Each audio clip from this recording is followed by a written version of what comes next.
యోధాన యోధులు ఆనాడు త్యాగాలు చేసిన ఉద్యమకారులందరికీ పెద్దవాళ్ళందరికీ వారికి ఉద్యమాభివందనాలు మరియు పాదాభివందనాలు. ఫిజికల్ గా ఉద్యమం చేయడమే కానీ ఈ మలిదశ ఉద్యమంలో నేను ఎప్పుడు మా గోవర్ధనన్న ముందు కానీ, మా ఝాన్సక్క ముందు కానీ, మా విమలక్క ముందు కానీ, ఎవ్వరి ముందు కానీ మాటలు మాత్రం మాట్లాడలేదు. కానీ నా తెలంగాణ కోసం, నా తల్లి తెలంగాణ విముక్తి కోసం మాత్రం నా పాత్ర పోషిస్తూనే ఉన్నాను. అది 1984లో కొమరం భీము స్మారక సమితి అని ఒక వీరుడి, అప్పుడు నేను ఫ్యాక్టరీలో 250 రూపాయలకు సోమేశ్వర సిమెంట్ ఫ్యాక్టరీ ఆసిఫాబాద్ లో పనిచేస్తున్న క్రమం. అప్పుడు ఆ వీరుడి గురించి తెలిసింది. ఎందుకంటే నేను పనిచేస్తున్న ఫ్యాక్టరీకి కేవలం 3 కిలోమీటర్ల దూరంలో కొమరం భీము అమరుడైన జోడెన్ ఘాట్ ఉంటుంది. అంటే అప్పటి వరకు నేను ఏమనుకున్నా అంటే నేను ఒక బీసీ బిడ్డను. అంటే బీసీ అంటే నిజంగా ఆ పదాన్నే ఒప్పుకొని నేను ఎఫ్సీలతో పోటీ పడతా, కసితో పోటీ పడతా, వాళ్ళ స్థాయికి ఎదుగుతా అని నేను అప్పటి నుంచి అనుకునేవాడిని. అంటే నేను పేదవాడిని, అయ్యో మా నాన్న నాకు టెలికార్డు బట్టలు కొనియలేదు, అయ్యో మా నాన్న నాకు కనీసం పుస్తకాలకు కలర్ పెన్సిళ్ళకు కూడా పైసలు ఇస్తలేడు అని చిన్నప్పుడు అనుకుంటుంది చదువుకునేటప్పుడు.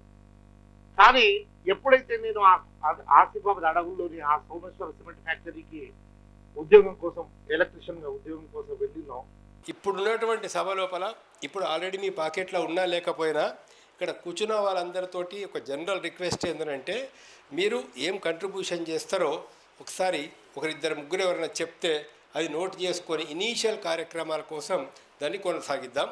ఎవరైనా ముందుకు వచ్చి అనౌన్స్మెంట్ చేయండి. నిజంగా గ్రామాలలో కానీ ఉద్యమంలో కానీ తిరుగుతుంటే ఎంతో కొంతమంది ప్రభుత్వ ఉద్యోగాలు చేసిన వాళ్ళు వీళ్ళు ఉద్యమకారులు మంచిగానే ఉన్నా, వాళ్ళ పిల్లలు ఎదిగిన నిజంగా పేద ఉద్యమకారులు నిజంగా కమిట్మెంట్ తోటి చేసిన వాళ్ళు చాలా బాధలలో ఉన్నారు. ఆ బాధలలో ఉన్న కోసం జరుగుతున్న ఒక మహత్తర యాగం అనుకుందాం, ఇది ఒక యజ్ఞం అనుకుందాం. మరో తెలంగాణ ఉద్యమంలో తెలంగాణ ఉద్యమకారుల కోసం జరుగుతున్న దానిగా భావించి, ఉద్యమంగా భావించి దానికి నా వంతు ఒక 20,000 రూపాయల మొట్టమొదటి సహాయం అందిస్తున్నాను. ఇదే కాదు, ఈవెంతో గద్దర్ గారితో ప్రారంభించిన తెలంగాణ సాంస్కృతిక సమాఖ్యకు నేనే మొట్టమొదటి ఇది ఇవ్వడం జరిగింది. గొప్పగా చెప్తలేను దయచేసి. అంతేకాదు శాంతి యాత్ర, గద్దర్ గారు ప్రారంభించిన శాంతి యాత్రకు కూడా ఖర్చులన్నీ భరించిన వాడిని నేనే. ఈరోజు భగవంతుడి వల్ల, మీ దీవెనల వల్ల జంగ్ ప్రహ్లాద్ చనిపోతే సిద్ధేశ్వర్కి తెలుసు, 50,000 రూపాయల వాళ్ళ పాపకు ఫీజు కట్టి ఆ ఉద్యమకారుని కాపాడుకున్న వాడిని, ఆ బిడ్డను కాపాడుకున్నా. ఇవాళ పెళ్ళైంది, పెద్ద ఉద్యోగం చేస్తుంది, చదువుకున్నది. దయచేసి ఇది మొదటి అవకాశంగా సేవకు భావిస్తున్నాను నేను, అంతేగాని వేరేలా కాదు. దయచేసి నా వంతు 20,000 రూపాయలు. రుద్రశంకర్ గారు, శంకర్ ఆదిలాబాద్ డిస్టిక్, ఆదిలాబాద్ జిల్లా అంటే మా జిల్లానే. శంకర్ యొక్క గొప్పతనం ఏంటంటే ఏదో అందరి మాదిరిగానే నేను కూడా పైసలు సంపాదిస్తానని బహుశా ఇతర దేశాలకు పోయి వచ్చినట్టున్నాడు, గల్ఫ్ దేశాలకు.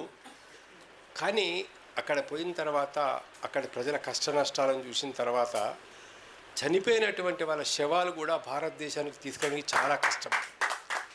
కానీ తను ఒక్కడే రకరకాల అలా ఒక సంఘం పెట్టి రకరకాల ప్రయత్నాలు చేసి మొత్తం ఎన్ని శవాలు తీసుకొచ్చిన, సొంత డబ్బుతో ఎన్ని 200 శవాలు గల్ఫ్ దేశాలలో తీసుకొచ్చాడు.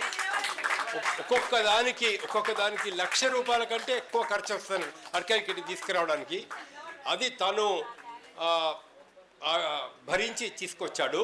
తర్వాత ఇంకొక విషయం ఏంటంటే నేను ఈ పేద రైతులు ఆత్మహత్యలు చేసుకున్నప్పుడు వాళ్ళ కుటుంబాలకు వెళ్ళి వాళ్ళ కుటుంబాలను కలిసి మాట్లాడి కొన్ని కుటుంబాలకు 10,000 చొప్పున ఇచ్చినాం. దాని తర్వాత ఒక రైతు సంక్షేమ సమితిని ఏర్పాటు చేసి తద్వారా కొన్ని కుటుంబాలకు ఇచ్చినాం. ఆ కుటుంబాలకు ఇవ్వడానికి కూడా నాకు జ్ఞాపకం ఉన్నది, రుద్రశంకర్ 20,000 ఇచ్చాడు ఇంతకు పొద్దుబాక.